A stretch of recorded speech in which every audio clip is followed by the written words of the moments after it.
kamwanya Aliyet yamweje voice note. If he's done this to you as well, then reka nizera ko uyu mugabo ataragukorera bino bintu ngiye kubwira ariko ugomba kubimenya.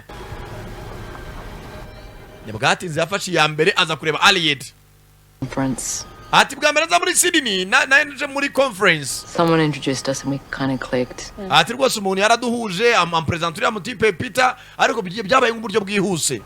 It felt like fate. Numvaga ari nk'igero ry'Imana kwa muhuye n'umuntu baduhuje tugata dukundana. Peter was so kind. Peter yari umusore w'umwana mwiza, smart, umuhanga, my type through and through. So umva nabona ngari type yanjye nyine kwa kuntu n'umuntu yatumwe inyuma mwe bati ubundi uyu naye narabuze. Extended my stay. Byatumye numva ko twagumana. Anyway, after a while I nari mfite gahunda yo kuva muri Sydney ngajya mundi mujya wabona ko nakoreraga ariko biba ngombwa ko duhita tubana. Decided that I needed a proper place. Ariko byatumye numva ko nyine ahantu ngomba kubana nawe. Uyu mutima afite ukuratera abakobwa injuga bagihura gahita umukobwa gahita yumva ko bahita babana mu nzu imwe nk'ibyabaye kuri kano Kalina gafata ibintu byari mu nzu yako yari i Kigali ngo kamejyane hehe epfiriya mu cyaro mbane nawe. He suggested we move in together. Umutipe rwose nyuma yaho yuko propose ko twabana nawe yarabyemera ngo tubane.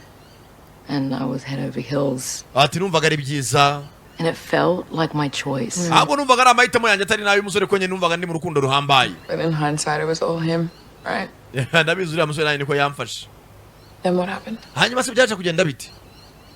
He changed. Yaje guhinduka. He started keeping tabs on me. Yatangiye kunkurikirana aho ngiye hose.